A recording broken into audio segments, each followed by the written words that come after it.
Hey everyone, today on People Now, Bachelorette star Hannah Brown apologizes after taking heat for singing a racial slur in a song while on Instagram Live. We'll tell you what happened. A quick redo. We'll tell you why Married at First Sight's Jamie Otis and Doug Hayner had a change of heart on their new baby's name.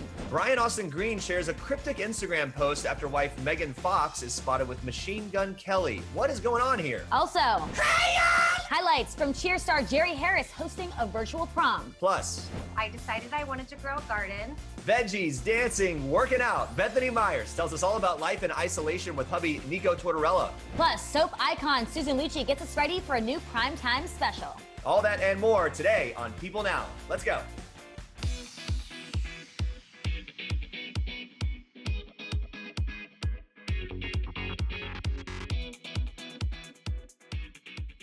Hey everyone, happy Monday. Welcome to People Now. I'm Andrea Boehlke here in rainy Wisconsin. Jeremy, what was the highlight of the weekend? Ooh, good weekend. We watched Scoob, full family event. Ooh. It was fun. It was also very, very beautiful. So we got a little time out on the roof and I got a little sunburn. I mean, what's happening? Summertime Jeremy here already? In spite of everything?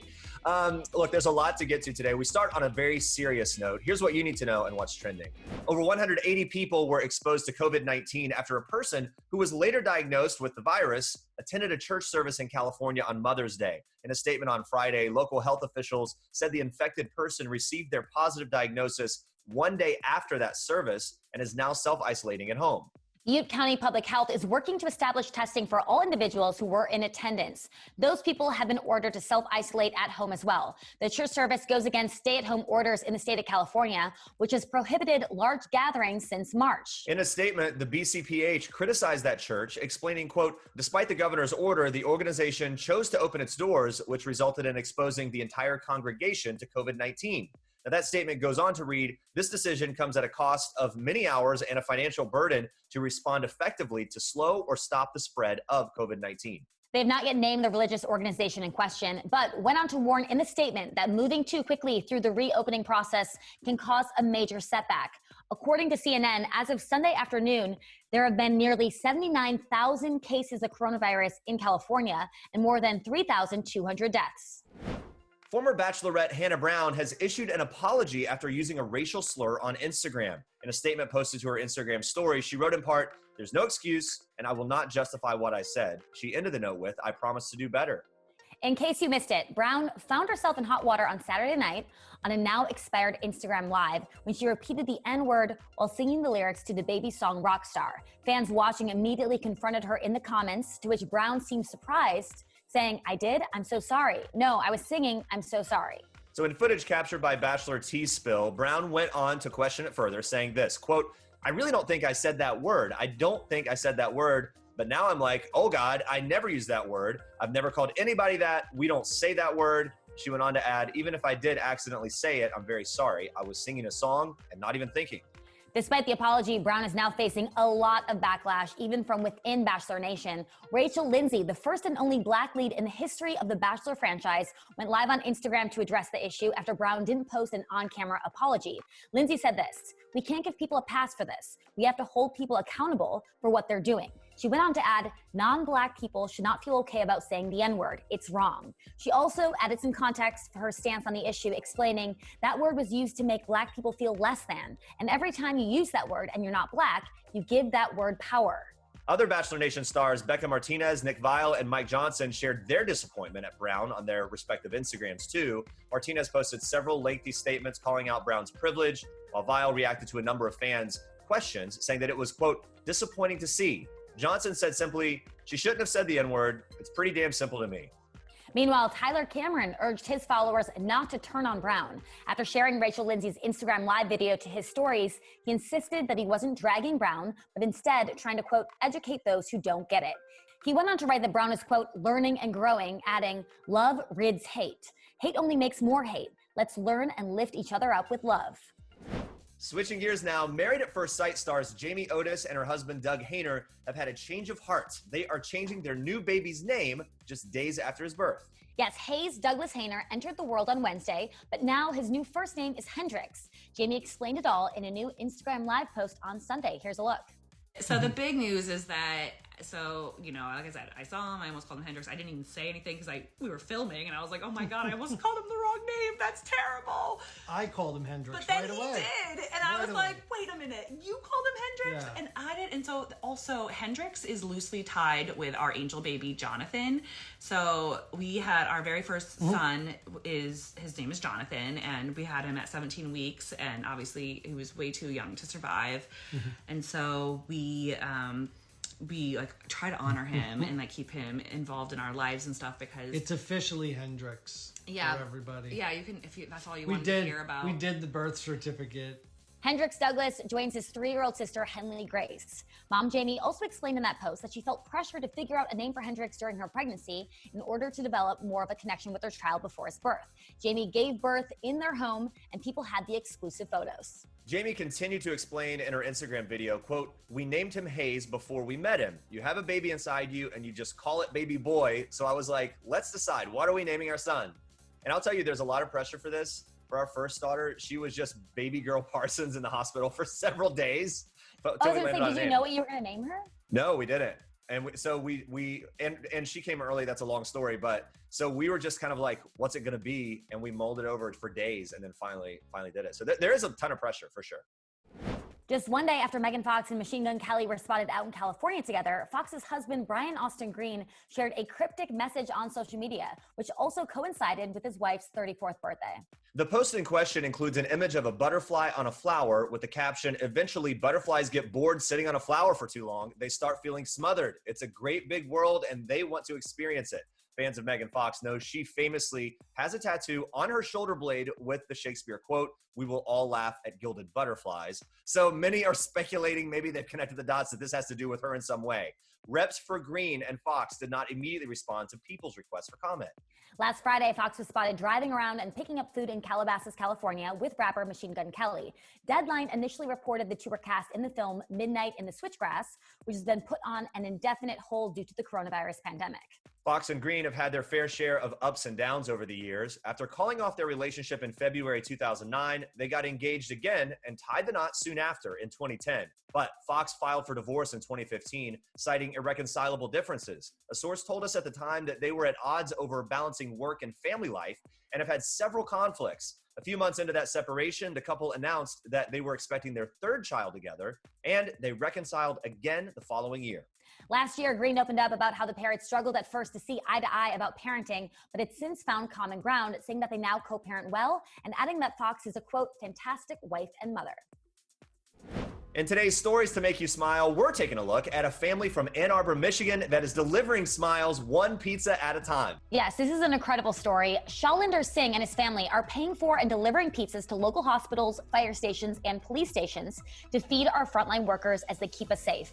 Singh's younger sister, Jasveen Kaur, who also helps deliver, explained why her brother decided to do this. Watch. He's going out there during these times when, you shouldn't be going, but he's doing it because that's our community needs it, and we're supporting our frontline workers and saying thank you. Kaur adds that nurses and security guards often bring wheelchairs to the car to pick up the pizzas. She also reveals how the essential workers react when they get their pizzas and how all of this is an essential part of their religion. Take a look. They're saying thank you so much. They're like, doctors are going to be so excited at lunchtime to eat it. And it's just something like, it's just one less thing for doctors to worry about. You're going to have your belly full. We just want you to do what you're doing and what you're doing at best. Our religion is Sikhism, and one of the core values is doing seva, which means helping others. And seva is a really big thing for us. And you feel good when you help someone out. When you feel great when someone's like, thank you so much for this.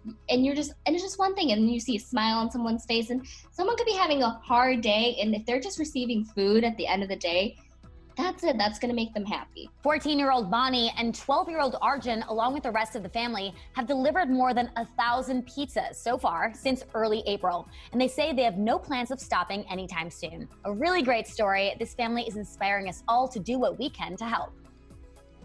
All right, stay with us. We are talking with legendary soap star Susan Lucci about ABC's upcoming special, The Story of Soaps. Plus, last week we told you about Cheer star Jerry Harris's virtual prom event. Well, wait till you see Andrea get in on the fun while wearing her prom dress. Stick around.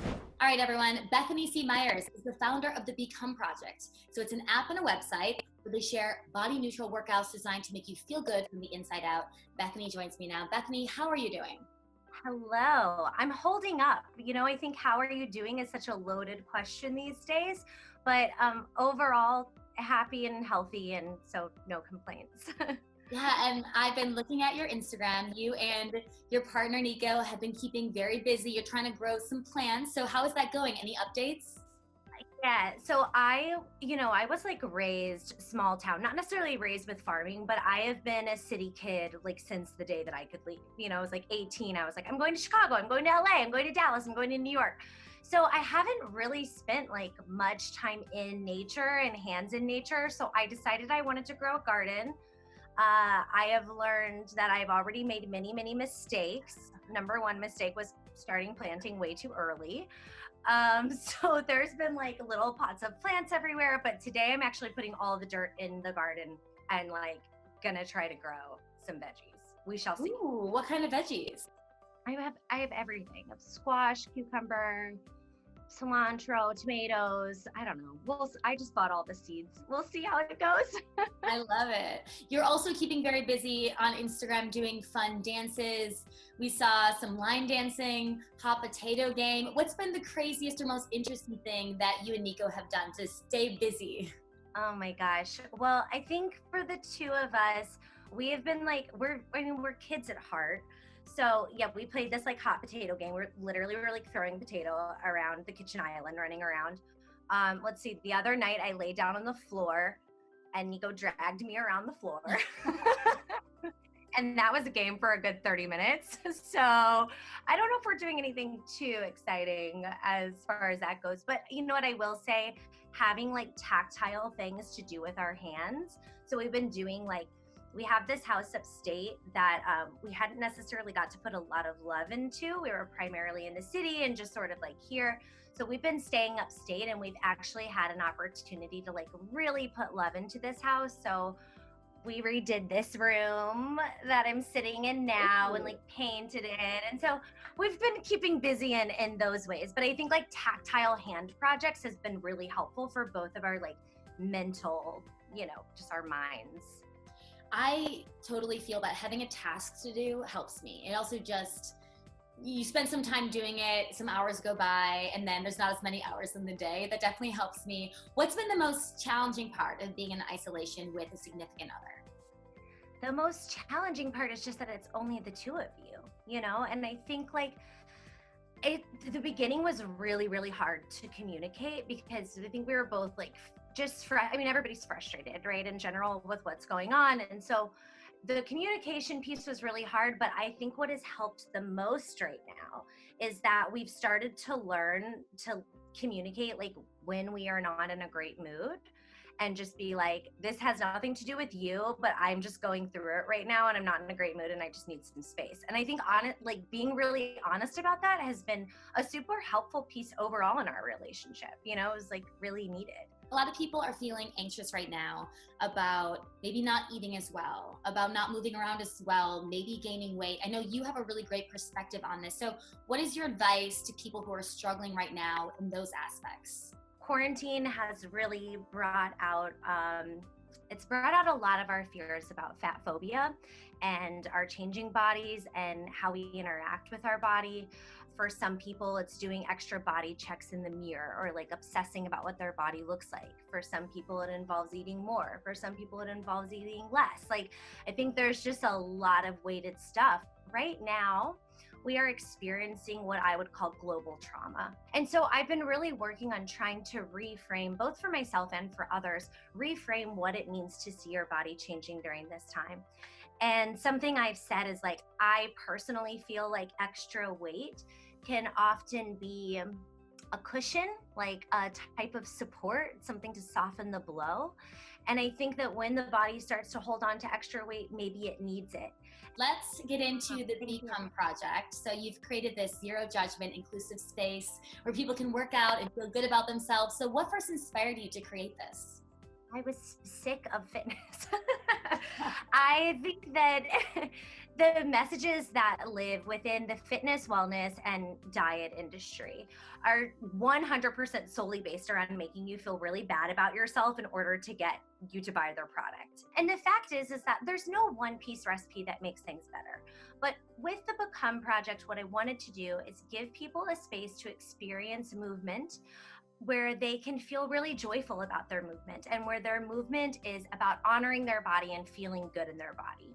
So the workouts are tough, but the workouts are also protecting of you. They offer a lot of different options for all different body types, not necessarily for people who just look like myself, but people of all shapes and sizes. And what I think is really cool is that the Become Project has always had this sort of mental health tie into it, you know, and really thinking about like before and after each workout, how do you feel, like really diving into the body. And I think that quarantine has highlighted how important it is to have movement that focuses around this topic in general, you know, and not necessarily movement that makes you feel bad about yourself. Bethany's message is that all bodies are worthy and that health can exist at every single size. I love that. The Become Project app features one 25-minute routine for you to master each week. Along the way, you can chart your progress and keep track of how you feel before and after a workout. So be sure to check it out. Also, stay tuned. Tomorrow, Bethany is showing me the perfect warm-up to get your mind and body ready before working out.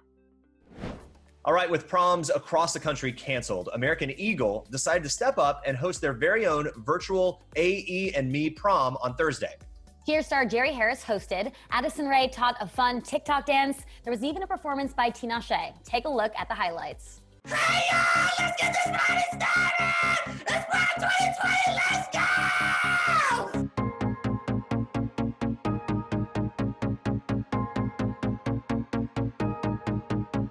Everybody who isn't dancing, I need you to get on your feet.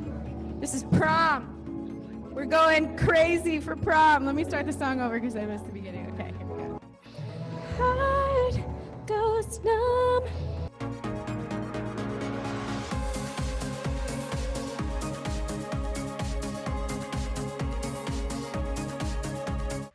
So I got to check it out. It was really fun. I even wore my prom dress that I wore back prom in high school.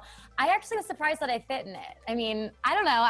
It was kind of a fun treat to try it on after so many years. It's funny, like, yeah, I went through to find the old pictures and stuff, and I actually did talk to Gloria, who was my like high school sweetheart, who's in the pictures with me. And it's just crazy how I think back about that. It's such a special night. It was so fun. You know, at that point, being able to get a tux and get dressed up, it was just such a great thing. And it does make me sad that you know, students that are experiencing this pandemic aren't able to make those memories. But doing things like Jerry Harris did, it's so great to give another version of a really special, memorable moment. Yeah, and knowing him, I mean, I watched the prom, and as you can imagine, he was so fun and so perfect for that and really high energy. So it was a really fun night. Wait, can I just please disclaim my terrible stash that no one told me to shave off back in the day? It felt like it was spot on, but maybe not. I like the stash, Jeremy. I know you're trying to get this reaction like, whoa, it's terrible. I am a big fan of the mustache. I appreciate that you like it. I want to make sure and disclaim that I now know that I think it was a mistake at the time. Anyway. All right, now watch this.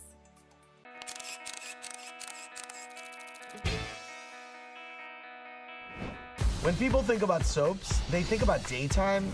That's not the whole story. Daytime has opened the doors to many talented actors. It was one of the most important times of my life. Daytime created serialized television, which we love now. From ABC and People, the biggest stars come clean about the soaps. There are elements of soap opera in every dramatic television show. It was the original binge watch. I was so happy to be associated with all my children. I mean, the writing was phenomenal.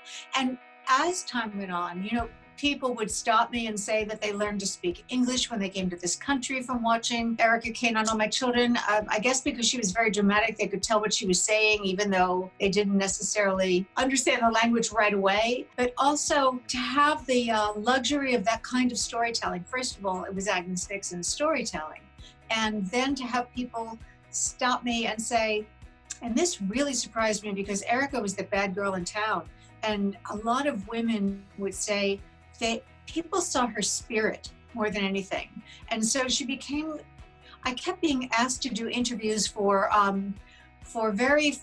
women, for women's movement and women's equal pay for equal work and all of that. And that, I found it to be so surprising and so thrilling, that people saw that. And again, I was the lucky actress to get these scripts from Agnes Nixon's imagination and storytelling. She was so ahead of her time.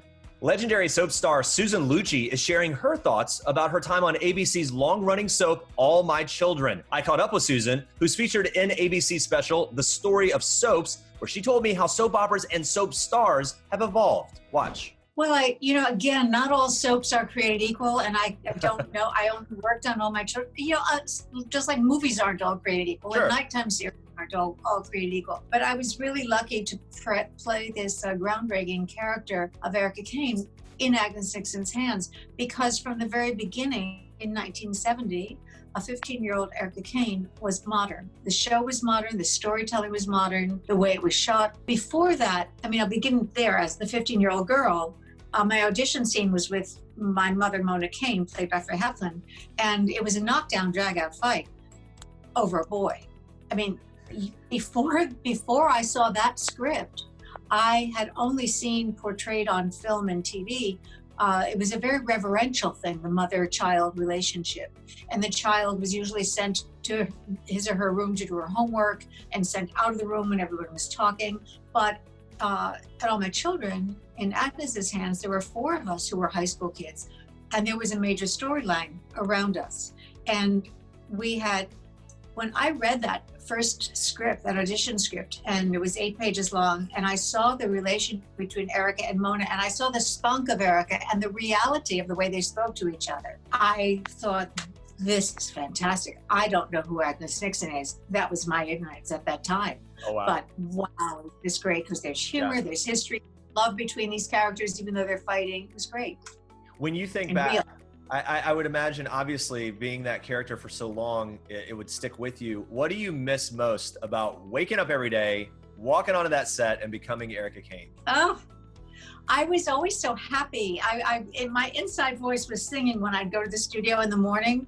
I was working with this great scripts and working always with this incredible cast of characters, these actors who I adored, and the crew. It was so much fun. Playing those scenes was so much fun, and being each other's company was so much fun. I remember when Kelly Ripa first joined the cast, and we'd be in the hair and makeup room, and I was always especially happy when Kelly was there, because what you see on camera, she was a natural born stand-up comedian. So it was just so much fun. And everyone in their way, we laughed so much. Well, Willie, who played Jack, of the Jack and Erica relationship, who was always so great, hysterically funny. And when I began, like Ruth Warwick, to be in her company and hear her tell stories about old Hollywood, and Jimmy Mitchell taking me in his arms one summer day and dancing with me. Jimmy, who had to dance the Curly Ballet on Broadway in Oklahoma. These are amazing experiences that I got to have, and fun. Last time I spoke with Susan, she had suffered from symptoms similar to a heart attack. I wanted to check in and see how she was doing today. Take a look. I'm feeling great, and truly, I avoided a heart attack. I was told afterwards that I had avoided the Widowmaker, so it would have been a really big deal heart attack, but I avoided it. I got very lucky. The symptoms were there, and I was out and about and happened to be near someone who knew what to do. I got to the hospital, and this amazing cardiologist saved my life, Dr. Sloffman. So glad that was something that you were able to avoid, and oh my goodness, it's just hearing your story is just incredible, and was a good flag of a warning for so many people. Glad to hear that you're doing well with all of that. All right, for today's Meditation Monday, we are excited to announce that the Stop, Breathe, and Think app is getting a makeover and a new name. It is now known as My Life. The one thing that hasn't changed, it's still a great way to help us cope with the ups and downs of our lives, to check in with our emotions, and to access our quiet place whenever we need it. Yeah, today we're engaging all of our senses. We're channeling some serious summer vibes as we sample a short My Life chill pill. So take some visualization here. You need to focus and fire up that imagination and follow along with us. Enjoy. Feel the warmth of the sun on your face. Look down at the sapphire blue ocean glistening in the sunlight.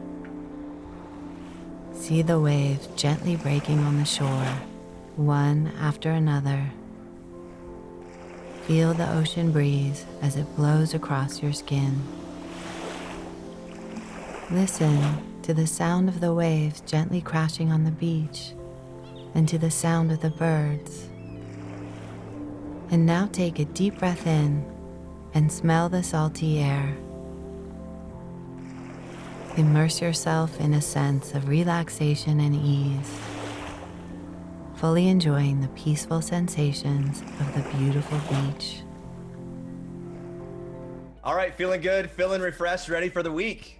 Me too. And remember, you can check out the My Life app for that and many more mindfulness activities. All right, coming up tomorrow, we're joined by Luke Wilson and Amy Smart. They are both starring in the upcoming CW series Stargirl. Plus, Patton Oswalt is talking about his new Netflix comedy special and sharing what he loves and hates about life at 50. He was so funny and so sweet. Love talking to him. Thank you so much for watching. We'll see you back here tomorrow. Bye, guys.